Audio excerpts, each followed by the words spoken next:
requiring. And we are live. Hey everybody, welcome to AKA Geeks. This is Geeks of Throne, our Game of Thrones after show. If the White Walkers are the oncoming climate change, does that make Jon Snow Al Gore? What do you guys think? Dig punches. No. Say hello, guys. Lynn. Hello. Brendan. That was terrible. That was fucking terrible. Last week's was way better, but you weren't here for it, all right, buddy? Last week's was better. But last week's. Yes, it was much. In comparison to this, it's not that hard to beat, though. No, I was about to Let's say, just be realistic. You could have done a lot, barely better, and I would have been like, oh, okay, yeah. Yeah. It was a lot better. It was about grayscale. All right, guys, so let's get right into it. Let's start off. This week's episode was called "The Queen's Justice." I felt it had a couple meanings. Two queens that we're talking about here. So let's jump into the first scene. Jon Snow arrives at Dragonstone. When he's arriving on the beach, he's met by Tyrion, Missandei, and they are welcomed, but they are told to hand over their weapons. There's a moment where Jon and Tyrion lock eyes and are happy to see each other. What do you guys think so far about this opening scene? What are your thoughts so far? I like the slight gestures towards each other and the quick, small thing. You know, when he calls him a bastard and what have you again. So that I liked because it showed that they still have a kinship with one another. Mm-hmm. So I like that. Brendan, anything to add? I'm just waiting for him to fuck. Tyrion and Jon? Fuck him as my bitch. All right, so I agree with you, Lynn. I think that in this episode, this first moment where they shake hands and whatnot, like they're happy to see each other. It's a foreshadowing for the rest of the episode, which is kind of what we were talking about last week. Is Tyrion gonna be that person that kind of keeps everything cool, calm, cool, and collect, and kind of helps Jon, talk to Dany, and Dany talk to Jon. So I'm happy that this is kind of foretelling about the rest of the episode. Following that, they're walking, and Sir Davos Seaworth tries to speak to Missandei, and she just kind of, I don't know, blows him off, and it was funny as heck. I thought it was funny. Poor guy. I was like, oh. No, see, I didn't see it that way. I saw that as very disturbing that she wasn't greeting them as guests. Thumbs up with she her. was like brushing the ball. Thumbs up with her. Yeah. Because he was testing her. You didn't notice that, Sean? Yeah, that's why he was saying such pretty flowers grow there or what have you. And she was like, I looked at it like she was really off. I don't know if the oral fixation she got the week before did it benefit to her as well as she thought. No, she should be. She's a traitor. She should be loose and relaxed. I thought the whole talking about it when he was mentioning the palm trees and everything, and he wasn't mentioning the slavery. And that's not what I took from that at all. Literally, he was like, where has he been? Where has he been? Where has he traveled? He's traveled fucking everywhere.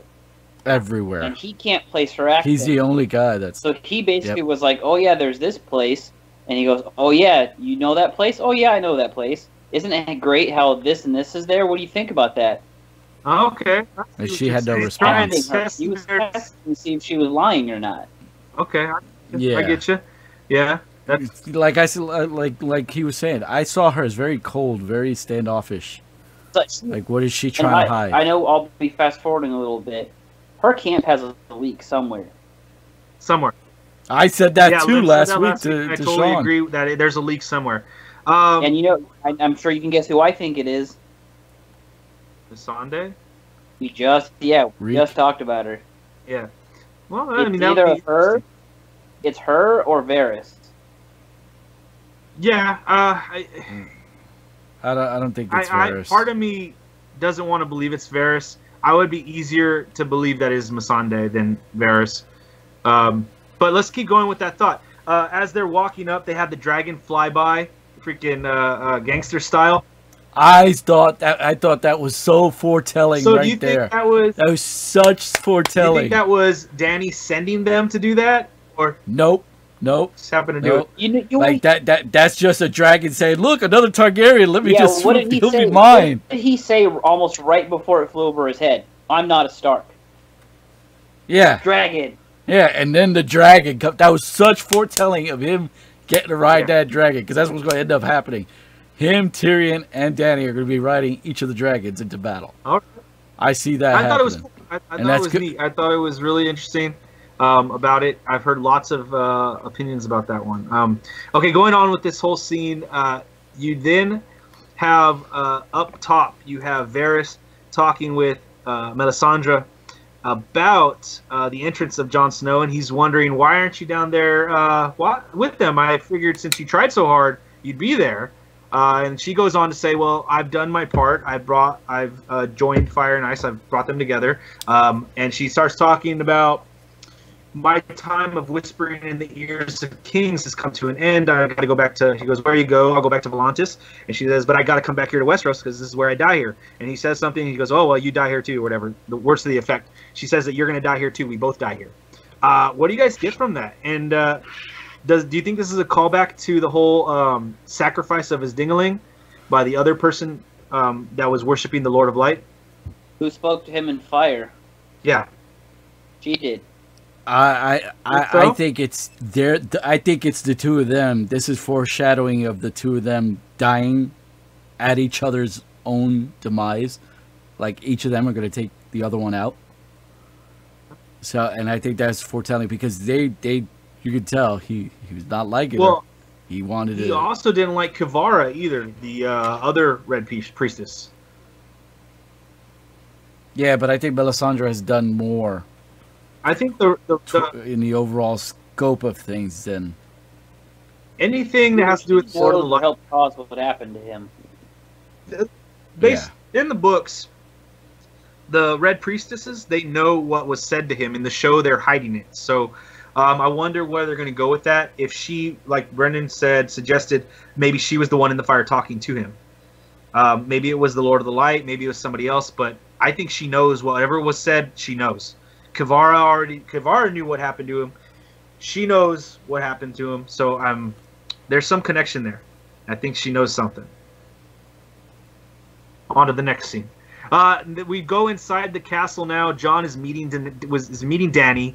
She tells him to bend his knee. But before we get too far into this, you have the awesome moment of Missandei announcing Dany, and it's the mother of dragons, the breaker of chains. Blah blah blah. Yeah. And then you have Sir Davos going, "This is Jon Snow," and then even Jon Snow has to go, "Oh, King of the North."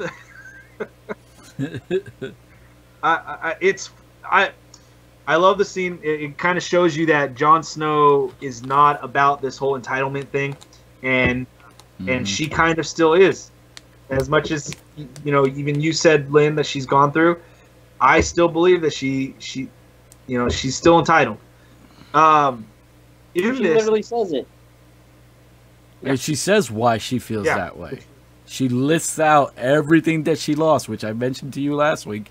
I called this scene just like it was. She was going to bring up everything she's been through, and then somebody was going to bring up everything Jon went through, and almost spoiled the whole fact that Jon's back from the dead. It's like, but they kind of gave a little too much away with the knife in the heart thing. But exactly, that's what I was referring to. It's like a little too much was given on Jon's side without Jon's approval, because that's why he looked back at Sir Davos like, "What are you doing? Shut the fuck up." It's funny because they can travel so fast in this show that they didn't have time to talk about it and get to tell each other like, "Hey, let's not talk about me coming back from the dead."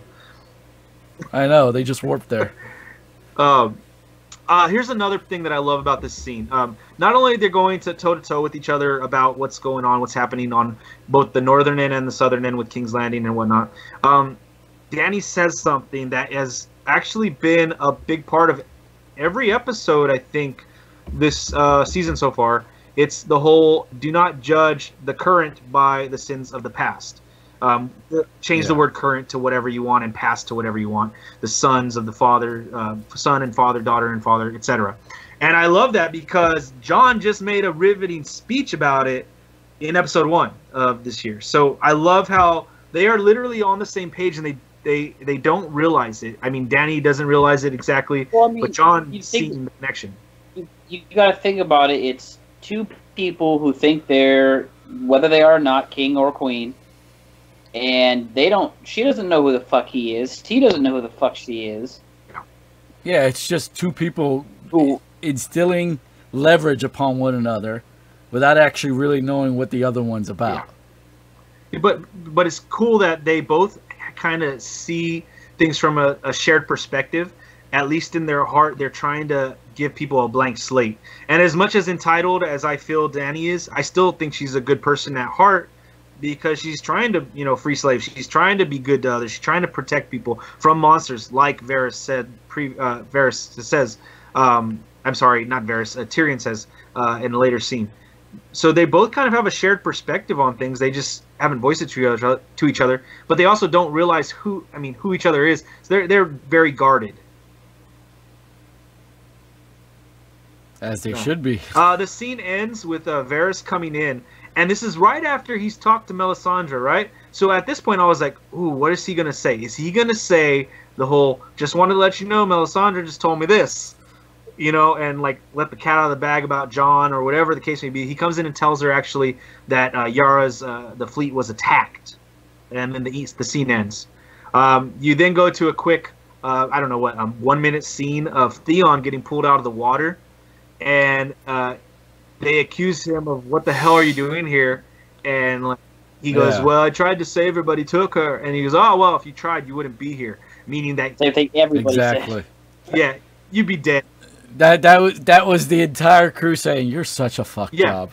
And, we don't want you in here, but we're dragging you with us anyway. And like I was saying last week, he's like almost irredeemable now. He cannot be... It's almost like he cannot be redeemed. Regardless of what good he does, he's pretty much jacked for the rest of his life. You know what's funny about him, what I liked, is he's like the one guy who tried to do something. He's like, you know what? No, fuck it. I'm going to play the game. And the game said no.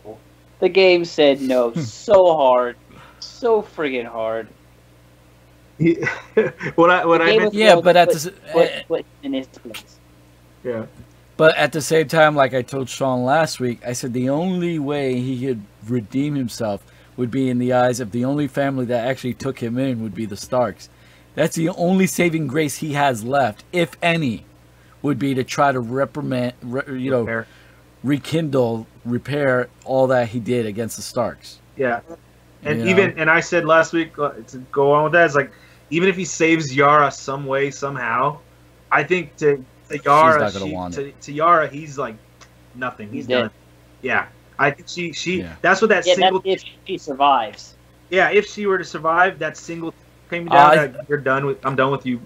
You're nothing to me. Yeah. So he's got a long way to go, and I want to see where his road goes from here, because that makes him kind of like a wild card to me, in my opinion. Like, he could go any which way, but I want to see what happens with him. Next scene is Euron is actually bringing Yara, the mother, and the youngest daughter. I told you, they're bringing this. Yeah, but she wasn't with those guys when, Yara was taken away. When the mother was taken away off the ship, she was right there next to the mother. But she wasn't taken up the stairs. They didn't show either of them go up further up the stairs than maybe one step, and they switched the scene. But she's alive. The mother's alive. Euron is taking them with the horse, just like Tyrion's father, Tywin, into the freaking up there to the Iron Throne on a horse with Yara, the mother, and the daughter snakes, and offers the mother and daughter snake to Cersei as justice, to get her justice. And then he has an awesome conversation between Cersei and then Jaime. First off, he gets friend zoned by Cersei, which is awesome, and then he talks to Jaime and they start butting heads. And my favorite line is like, "Oh, how does she like it? Oh, finger in the butt when you bang her." It's like, oh man. And you see Jaime's eyes, that he blinks and he does this like, "What? I'm gonna kill you. I'm gonna kill you." And this back and forth they have. What do you guys think about this back and forth? First of all, I can't stand Greyjoy. You're on. Yeah, I can't stand him for the life, and it's what you're expected to do. So the guy's playing his part right. But every time I see him, I said, Kano! So, Mortal Kombat. No, that's what I was thinking. Yeah. So, I'm like, he's awesome in this dickish move, but I'm going to love to see those two go at it at the end. Because that's all this episode felt like nothing but foretelling, like foreshadowing for what's going to happen towards the end. See, and I know it's because he's a super pirate, but I don't like that Euron has a warp whistle. He does. He just goes to level 5, level 6 whenever he wants, it seems. I'm like, how is he not freaking ruling everything? So he's like the most. I agree wholeheartedly with that. So here's what I'll say about that whole issue: is that at this point in the show, you just kind of got to give up on the whole travel time period thing. You just kind of got to give up on it and just try to enjoy the show. Can't if you make too big. I still enjoy it. It doesn't make any fucking sense. It doesn't. I'm sorry, but it sounds like King's Landing is like a hop, skip, and a jump away from the Lannisters' home. Casterly Rock. Yeah, Casterly Rock. It's like, oh look, I'm just gonna cross the street. There we are. Because that's what it feels like. It was basically this was Game of Thrones' way of going. Oh, this is what you thought was gonna happen, psych. Because the last episode, it looked like Cersei was fucked. Like she had nothing. And then and now because she has a bunch of boats, they're everywhere. So the whole course of the episode, I was like, oh damn, Cersei's a bad bitch. In this episode, I mean, we can't put a time period on it, but this episode had to be months. It had to be months. Like, this one episode. It had to take place over the course of months. Okay, going back, right after that happens, Cersei's super feeling, like, really... Oh, I'm sorry, I'm jumping ahead. You're right. After the finger in the butt, it goes to Cersei talking to Lady Martell, and she's in change, and so is the daughter. And she has these lips that look a lot redder than usual. And she tells Lady Martell what she's going to do and what she deserves and how she's going to make her pay and feel for her punishment because Marcella was an innocent child. She had nothing to do with the Game of Thrones, but Lady Martell killed her as like a retribution towards Cersei. And so Cersei kisses the daughter and makes her believe, at least that's the thing I've been hearing too as well, and it made me realize, like, she could have actually been poisoned, or it could have been a bluff, and she just wants to drive Lady Martell insane. What do you guys think? That's no bluff. That's no bluff. She's not going. She's been waiting so long to get this woman ever since the death of her daughter. Like she said, her only child she breastfed, so she had a serious connection with. Yeah. There's no way she's going to let Marcel's daughter live. No way. And the fact that she's got her own Dr. Frankenstein working for her, there's no way that was going to be a bluff. I was watching him that whole scene. I'm like, oh god, he's going to freaking smash her face in. Like, I was afraid for him. I'm not talking about the mountain. I'm talking about her little wizard guy. No, I know. I'm just saying. I was the mountain. I was like fucking eyeballing him the whole scene. So was I, but well, she even says that. No. No, I'm sorry, she doesn't say that. Well, she thinks about. Yeah, she talks about wanting to kill these people that have wronged her, and she decides to do it exactly how Lady Martell did it to her. But now Lady Martell has to watch and die, and they're gonna force feed her so she can watch her daughter die. At the same time. This is more foreshadowing for what might happen later on, but Martell's not going to die. Lady Martell's not going to die anytime soon, and she's going to have her vengeance specifically, personally with Cersei. We'll see about that. I think that because Daenerys doesn't really have any personal vendetta against Cersei. She just wants her off the throne, claim what's hers. She's never really. The Lannisters have never really done anything to her specifically. You know what I mean? Aside from killing her father. But that was the entire Seven Kingdoms. That was not just the Lannisters. That was everybody warring against the Mad King. Literally so let's kill him, but you had Baratheon and you had the Starks there as well. So let's call a spade a spade. She doesn't look, to specifics. So I think Cersei's end has to come at her. Because I don't see her dying anytime soon. I don't see her dying anytime soon. She's going to escape from there, and I think it's going to come at the battle at King's Landing. You're gonna say something, Brendan? I disagree. I think she's done. She may escape, but she's going to be freaking crazy. It's not. She's not. If she's done, there's no way Dorne would ever work with. Yeah, Danny. but they're writing. Danny would have. Dorne off. After this. No, but after this episode, they not only written off Dorne, they've written off House Tyrell as well. We'll get into that later. So that means we'll get into House Tyrell later. But what I'm saying, how we were saying Cersei was fucked last week, and now she has the super boats of doom. Now I'm looking at it, Daenerys is fucked. Because she's got nobody. That's the way I see it, and I don't see that Let's get into that a little later. But back to the topic of Lady Martell being done. I'm going to have to say that I'm kind of in between the two of you. I don't think that Martell is going to kill Cersei. I don't think that would be a gratifying kill for the audience or bittersweet. So I think that would be more than gratifying. I see, and here's what I want to say: when she lost her lover to this woman, she lost her daughter to this woman. When Cersei kissed the daughter, I felt so great about that because I wasn't looking at it from a Game of Thrones point of view. Of they're playing the Game of Thrones. You just looking at it as a lesbian. No, I was looking at it as a mother avenging her daughter.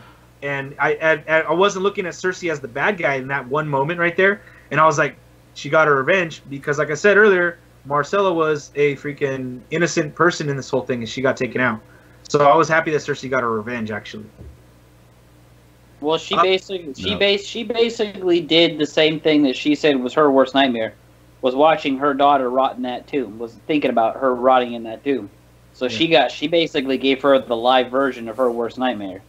Yeah. So, I don't know. I think Lady Martell is pretty much, she's an inch within her life right now. So she doesn't got much to stand on anymore, Lady Martell. Going on to the next scene, we are now, so Cersei's feeling empowered right now. She's feeling good. She's feeling happy. What does she do?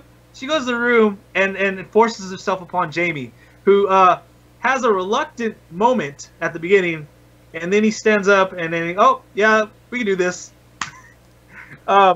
He's such a bitch.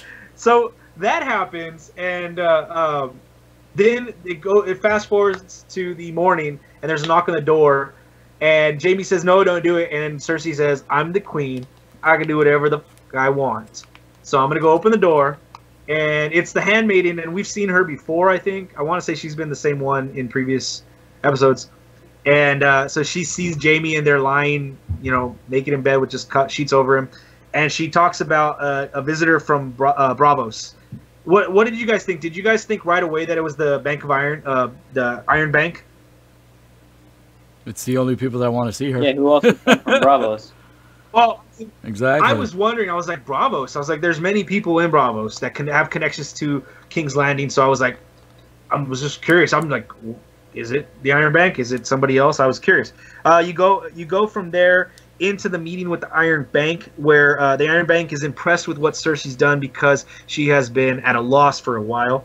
And they want their money repaid, but they want to bet on a winner. And so Cersei promises them they're going to get their money. Have some fun. Stay in town. We'll show you a good time. But you'll get your money.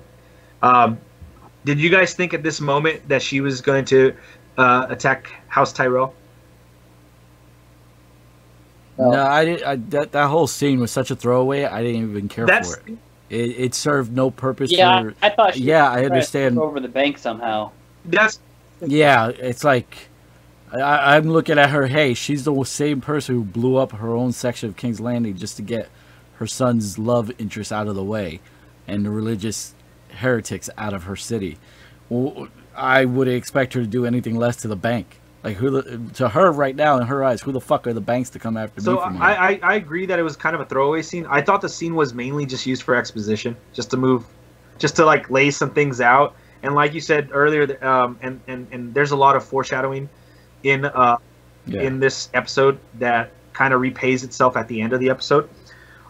So from there we go down back to Dragonstone, and Jon Snow is standing out there on the cliff, and Tyrion comes up to him and has a wonderful line of, "I came out here to be brooding, and I am usually brooding about being failing, and now I'm failing about brooding being failing." And it's wonderful seeing you here brooding. Yeah, and shows me how I fail at brooding. And it's wonderful. They have a little conversation. And this is, again, some more of the stuff that I mentioned is that Tyrion is being this go-between and helping smooth things out. And I love that you see this development of these two guys. You have Jon, who feels like he has an impossible task in front of him, and nobody wants to help him. And Tyrion... Yeah. Well, nobody... At this point, he believes nobody believes him, except for the people that are there for him up north. Tyrion does a great job of kind of clearing his head, I think, and giving him a good perspective on things with what he says. I like this scene a lot, actually. I really do. I like the scene because it was basically Tyrion really hearing him outside of the whole chamber. You know, just two guys really talking to themselves. And then him finally realizing that what Jon's saying to him is true. Because he mentions about the two, you know, him pissing off the side of the wall and how he figured the White Walkers being a fairy tale / legend. And he goes, but you've seen these things. Like that. Yeah. But he goes, but you've seen these things. You've experienced these things. This was like a realization, like, hey, you know what? Jon's never lied to me again. Why the fuck's he going to start now? I need to take this guy for what he's telling me. So from there we go. Now it's still focusing on Tyrion, essentially. Tyrion now goes in to talk to Dany. And he's talking about how he kind of gives Dany a speech about, you know, having a belief in something that you either want to believe is real or not, or just believing in something. And it kind of, at that point, gives Dany the same thing that he did for Jon, is gives her some perspective on things. And tells Dany that, you know, Jon wants the dragon glass. Give him something that you didn't even know about, that you didn't care about, that means nothing to you, to help, you know, as like a branch, an olive branch between the two. An olive branch. And so this is a good episode so far for Tyrion. He's doing great at what he's doing. This is why he's the man. You know what's funny is that he's done more to bring those two together than Melisandre could ever stake claim to. Because she's only said, hey, look, talk to so-and-so. But he's done more to actually build the relationship that is needed for them to have a working relationship than anybody else has. And that's because he knows how each of them are personally by this point. I love that conversation that he has with her. Any thoughts, Brendan? I agree with Lynn. Yeah, that's good. Yeah, good scene. Great. It's a great carryover from both scenes. It's really good to see him in like his essence, you know. Okay. From there, you go to a scene of Jon and Dany now are talking, and this is where I really like this, because this is, again, just like you were saying earlier with Jon and Tyrion being out of the castle, so things are a little bit more informal. Now you're getting to a point where it's a little more informal between Dany and Jon, and they both have they see the dragons flying, and she tells them, I named them for my brothers, the brothers that died, and she mentions that Jon has lost 2 brothers as well, and they have a moment where they can connect on something that's deeper than what they're arguing now about all the other crap, all the wars and things like that. So they have this moment where they're connecting about the loss of Rickon and Robb and her brothers. Who didn't she kill one of them? So, I mean, well, she didn't. But yeah, her husband did at the behest of her. Yeah, here's your crown. Yeah. So they had something to bond over though, and it comes to the moment where they both mention like what's going on. Like, this is crazy that we don't believe in the other person, but we're at, you know. She doesn't believe in the White Walkers, yet she has dragons that were considered extinct, you know, and she mentions, like, maybe I should start thinking about what is actually believable or whatnot. Good scene between them. I think they have some good chemistry as allies, whatever the case may be. Incest lovers, whatever the case may be. We don't know if that's gonna happen. But it's there's some chemistry there. You can see that they're and see John is probably one of the, in my opinion, on the show. John is one of the people on the show that's probably the easiest to get along with, as long as because he's.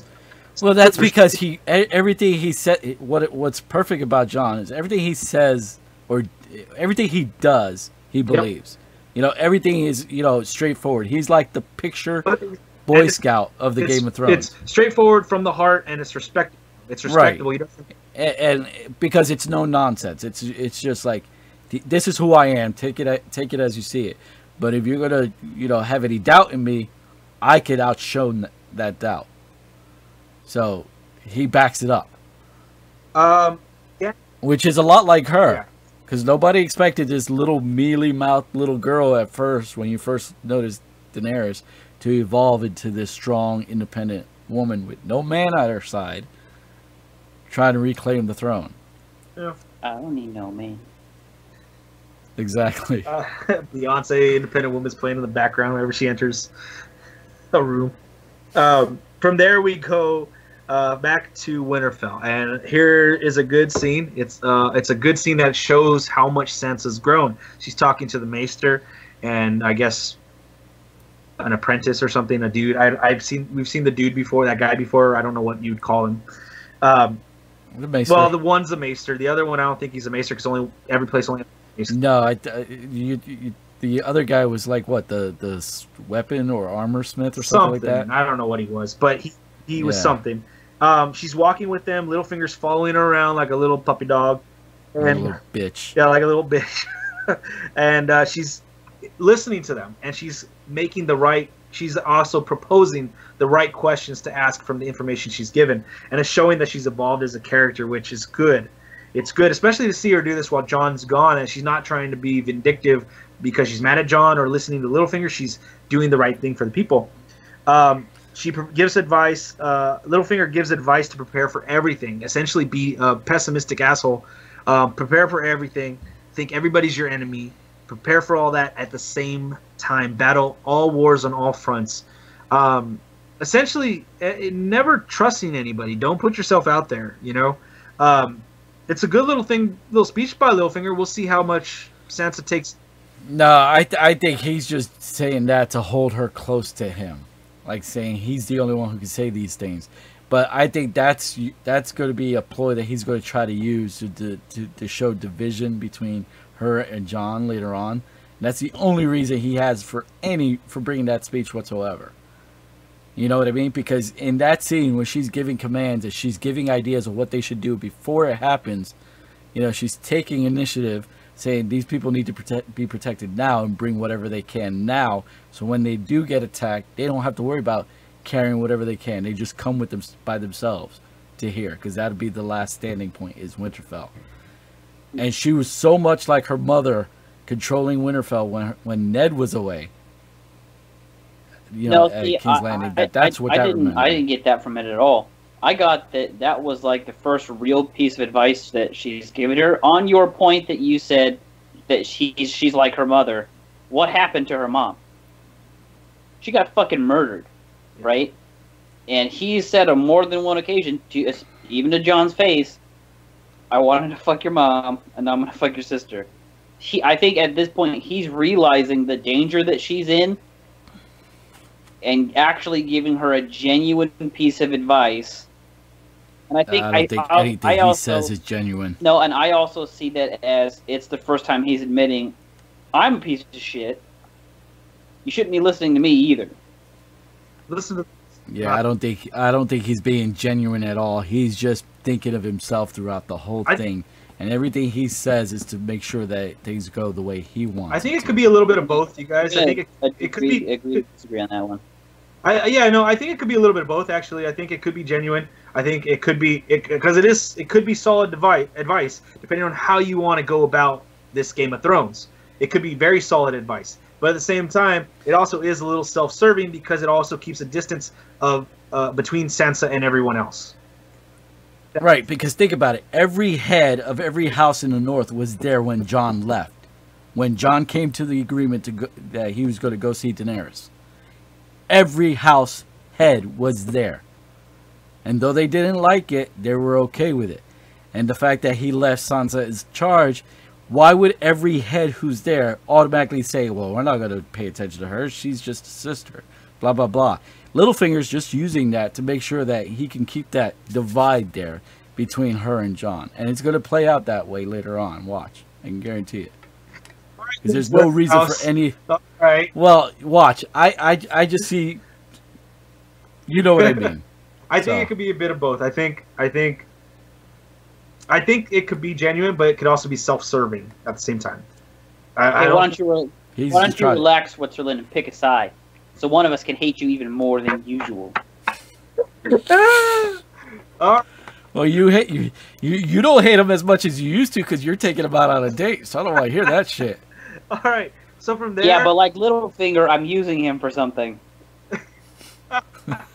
He wants to play Mario Kart. Come on, son, so let's go hang out. I'll show you the Game of Thrones. Yeah. So at this moment, someone comes up, since someone's at the gate. Someone's at the gate. At this moment, who do you guys think it is? Arya or... Arya. The last thing I thought was Bran. Last thing. Yeah, I knew it wasn't Arya. It would be two... Arya's not showing up until Jon's back. Okay.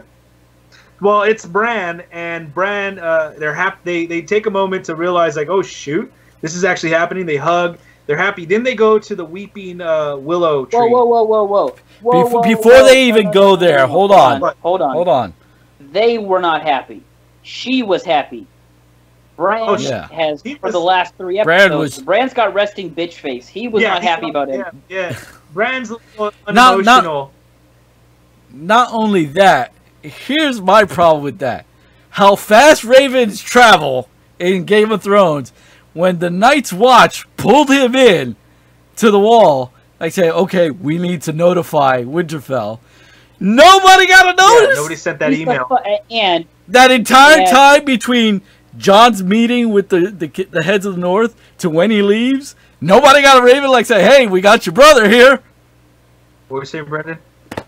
And also, like, hey, sis, they haven't seen, when was the last time other than when he was in a coma, literally the first episode. Yeah, that's like the last freaking time that she's seen him. And he's like, then he's like, oh, hey, I'm the three-eyed raven now. I don't give a shit about anything. I can't be king. Oh, hey, you remember when it was snowing and you were wearing that white dress when you got raped? Hold on. They go to the willowing, wisping willow, whatever, crying willow. And he says, the first thing he says that you hear when it comes to that scene is, where's Jon? I need to talk to him. Yeah. And so that makes me happy because Jon's gonna find out his true parentage, hopefully, in the next couple episodes. And then to prove he's the three-eyed raven, he brings up the wedding dress, and I saw you on that night. It was snowing like this, and I'm sorry.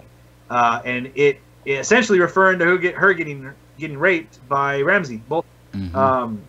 It proves that he's the three-eyed raven, proves that he knows things, proves that he can do things, but it's also a very like weird moment. Like, dude, like, why'd you have to bring up that moment? Why would that be your proof? It could be anything else.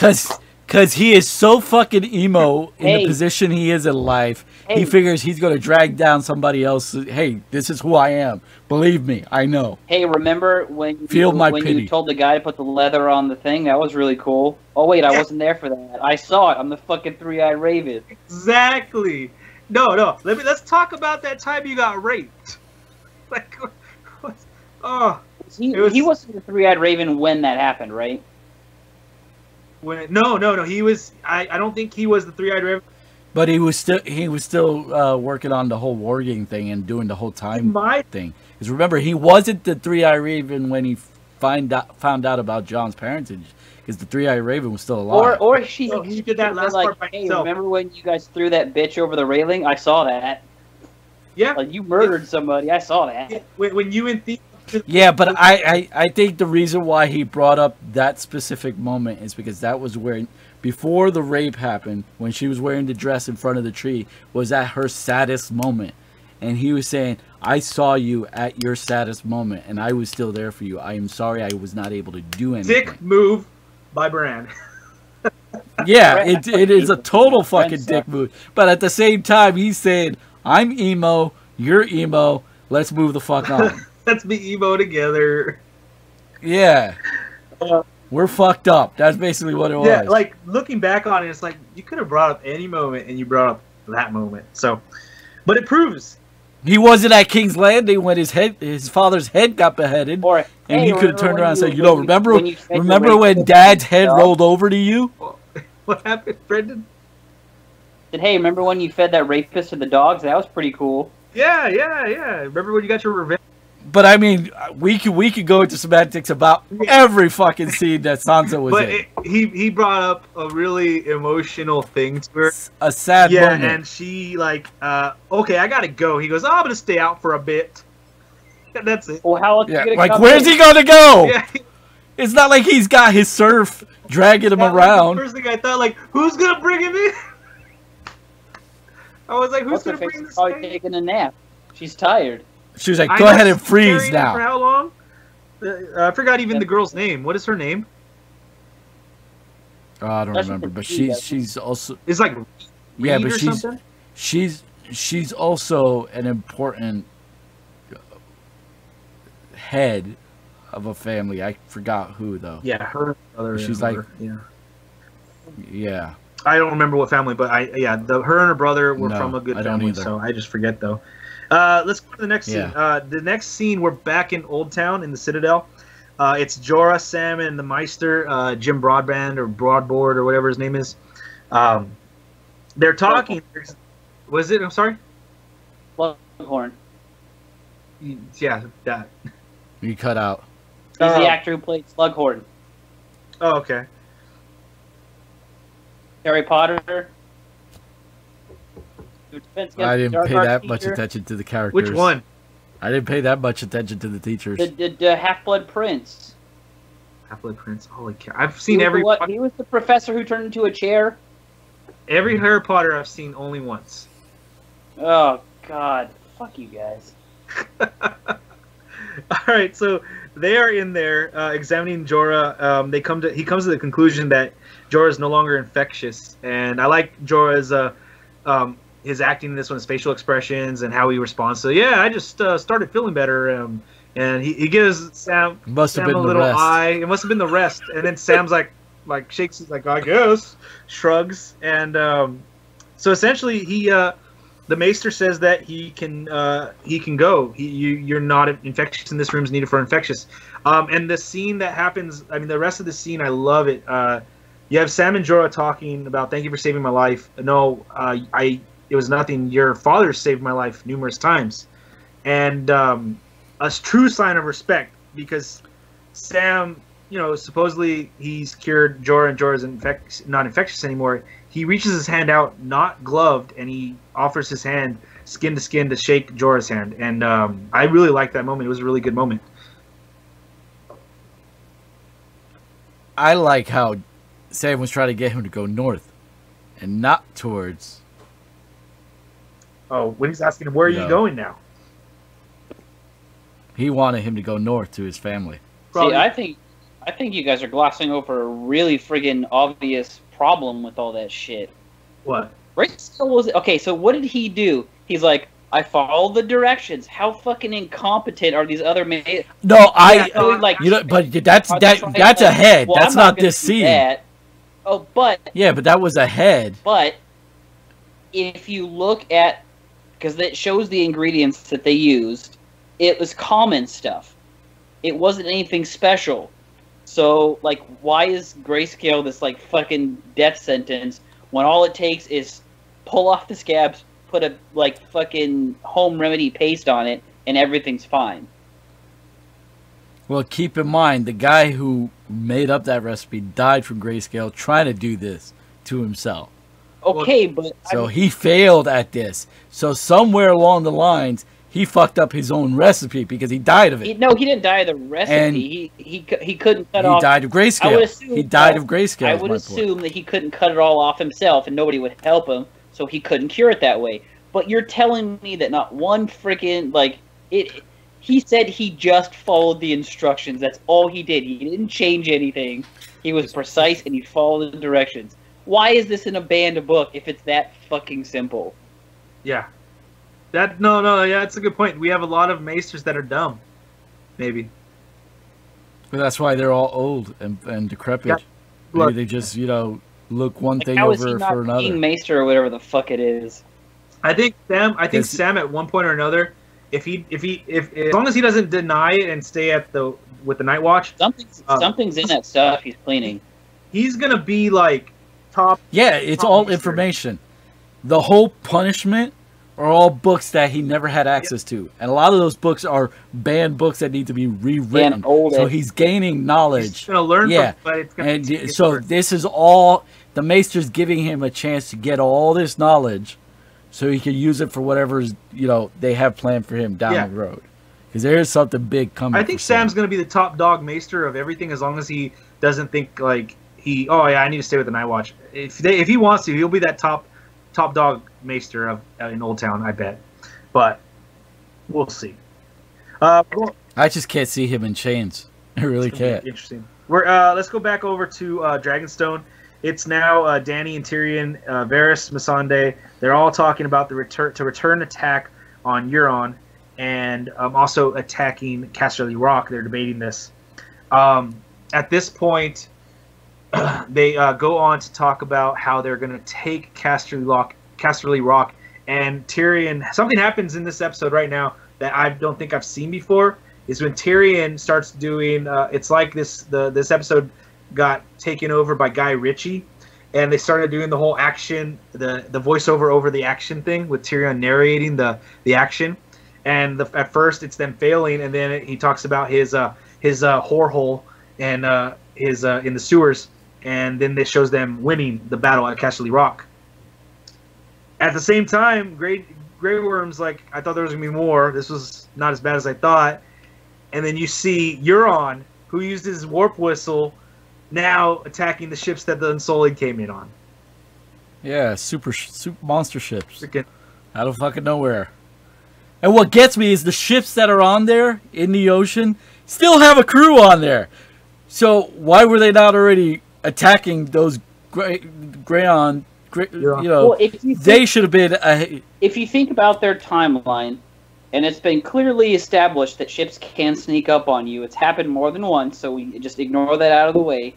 According to them, yeah. It makes more big old hunkering ship. It makes more sense for him, and they mention it later in the episode, to let them get off their boat, so there's no resistance to them destroying their fleet. So they probably sailed right past Euron, because that was part of the plan, was to let them take it.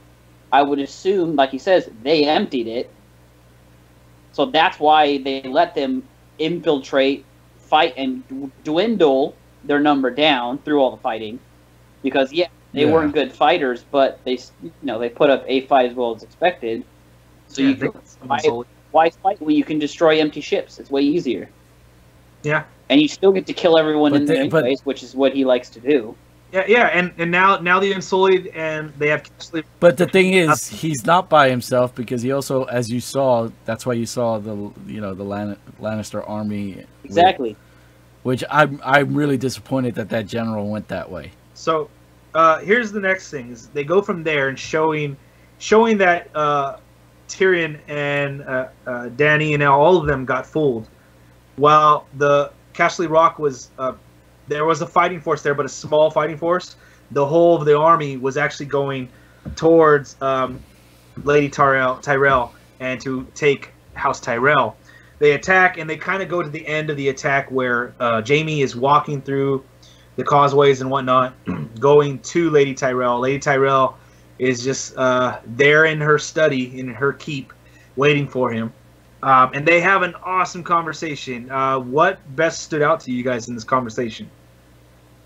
That was the fact that hold on, one at a time. Go ahead. That was hands down, other than straight up murder, the most baller death that I have seen on Game of Thrones so far. That was so freaky. She was stone cold. Lady Tyrell is a stone cold bad bitch. She is. She's awesome. That freaking one. And I will say, the guy who plays Jaime, fucking fantastic on his end too, because you could see it. You could see the moment in his face when he was figuring it out. His eyes, everything, just like things were lighting up in his eyes and his. Oh. Because she didn't need to do that. That was her. Just what? You're gonna kill me. I'm gonna knife just a little. Dig that in. I ruined your life. She started the cause of events that destroyed her entire family, and they had no freaking clue. No clue. Yep. I was like, what? If I was Jamie, where he said I talked to her, I would have fucking stabbed her in the throat right there, or like cut her head off or something. I thought that. I thought that. I thought he was gonna pull out his sword with his one good arm and chop her. But you know what? At the same time, it would not validate him whatsoever, because she still died. One, accepting her death. No matter which way she was dying, she was accepting it. She was ready. You know what? I'm going out. I'm going out. I'm going out like awesome. I'm standing tall. Yeah. But you know what else? And at the same time, bitch, guess what? Your son, your ancestral breed, your creature, I took him out. Me, the old hag that nobody thought otherwise. I fucked him over. The other thing I was thinking in the back of my head is while she was drinking it, I half expected Jamie to go, "Oh no, wait, I lied. It's the same poison." Like maybe he knew, but she. Oh, I guess she switched it on me, something like that. Yeah. But that was so fucking. No, this was definitely her moment. Such a good ending. This was definitely. We're her also moment. starting to see a softer side of Jamie, because he tells her like, he's such Cersei a puss. wanted the mountain to rip your head off. He wanted to squash your skull. Lay you alive. Yeah, burn you alive, flake you, frack you, frake you, flake you, whatever. On like Ramsay Bolton, like Ramsay Bolton does. Flay you, like Ramsay Bolton does hang you on the keep wall. And you've seen this. Jamie's changing a lot. No, he's not. He's the same fucking pissant he's always been. The only thing is now he's realizing, you know what? I ain't got nothing to do. Cersei's going to give her fucking twat to somebody else. What else do I got? I got a bitch and bone. So who am I going to bitch and bone to? Like, she's a poison. She's a monster. He was like, yeah. Right. He was like accepting of that. I know. He already knew who Cersei was. What I'm waiting, and I wish somebody would, because I'm waiting for Cersei to, when Jamie finds out that Cersei's the reason why her son, their final son is dead. Because that was all on Cersei. Yeah, why he died was on him. She didn't care. She didn't care whether her kids lived or not. Like when they had that talk, that's the whole point. Their son's dead. She's like, and they're dead. And he was like, wait, what? You're just gonna? Yeah, exactly. You don't even care. They're kind of, and they're also trying to change the history, because Cersei's even said in this episode that the Sept accident, it's a shame what happened. I still think Jamie's changing a little bit, and as much as he loves her, he's also starting to realize some things that, like, outwardly realize some things that is making him question. That's why he was reluctant until she went down on him. That changes everything. When you're just kissing, and then she went down. No, he first of all, he grabbed the back of her head when they were kissing. There was no reluctance there. He was like, "Okay, we're going." There was a reluctance. He goes, and he was trying to stop. The first little tap when he pushed her off, and then when she dove in more, he grabbed her head like, No, that's not reluctancy, man. Exactly, man.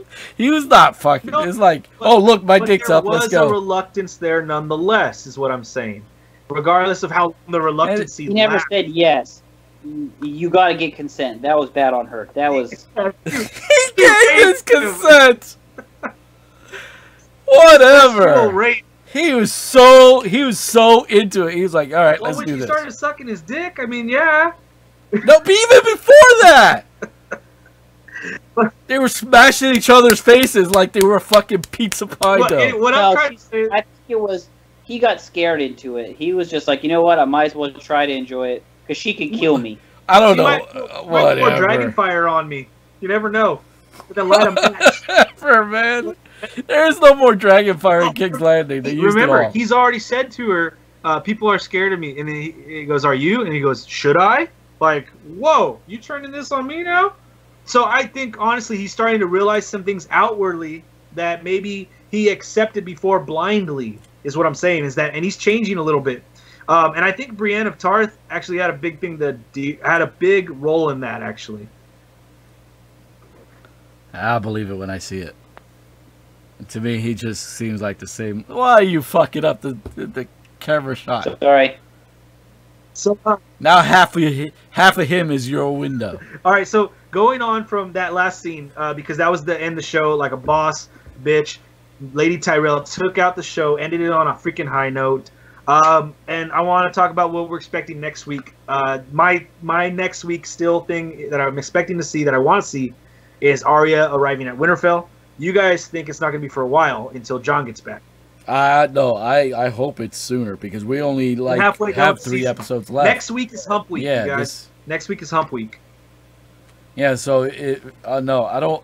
There's only 7 episodes this season, correct? 7. So yeah, we're at this comes 4 next week. Hump Week.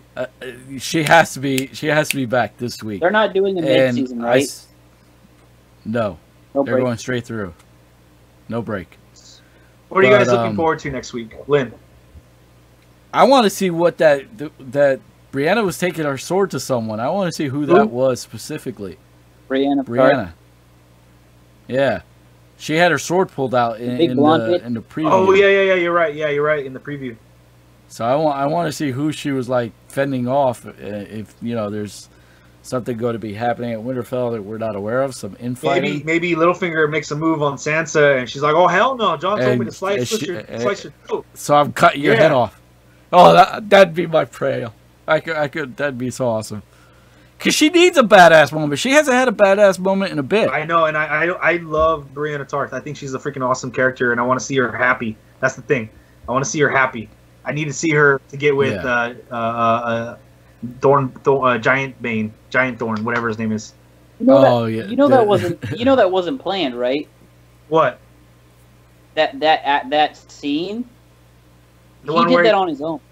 That guy he did that on his own, and like that was like that's fine. Which scene though? Scene on the horse, or the scene while he's eating the bread? Yeah, he's just staring at her. That was all him. He was just like. Oh, he's like, you know what? That's the kind of chick he'd like, and so he just was fucking staring at her, and they just went with it. Oh, okay. The first time it makes fucking sense. I love it. It makes perfect sense. I want to see him be a reformed man and go for Brienne. No, I want him to stay a wildling and have her come to him, like so that way, because he's the leader of the wildlings. Why would he leave him out? But he gets tamed. He gets tamed. If anything that he gets tamed, you watch. She tames the shit out of him. What about you, Brendan? Anything you're looking forward to next week? Anything that you think is going to happen? I want to see more Hound, man. Ooh, the Hound. We haven't seen. Have we seen him this season? Episode. First episode. Oh yeah, with the fire. He goes back to the house. Yeah, you're right. Saw him with the fire. Did he kill those people? Yes, he left them for dead. He stabbed the father and left the daughter to mend. And he told Arya they wouldn't survive the winter. That's why I stole from them. And that's kind of where Arya. That's where I was thinking last week when we were talking about Arya meeting Nymeria, is that she also with the guys at King's Landing. Actually, with the guys at King's Landing, when she was not the King's Landing. I'm sorry, the Lannisters' knights, soldiers. When she meets them around the fire, she was going to kill them, but then she would be the Hound in that moment. But didn't kill them because she realized they're just guys who are doing what they need to do to survive, and they're actually nice people, and she doesn't want to lose part of herself. It's I want to see more stuff from the Hound, see where he's going as a character, because it seems like he's becoming a more well-rounded character as well. I need to see the start of the process of dragon glass being forged into weapons. So that means I need to see Jon back at Winterfell. And then Arya return, and then whatever that Brianna sword swing was. Those are my main 3 things I'm looking forward to for next week. Brandon, you want to see more of the Hound, you said, right? Yes. Anything else? More boobs. Boobs?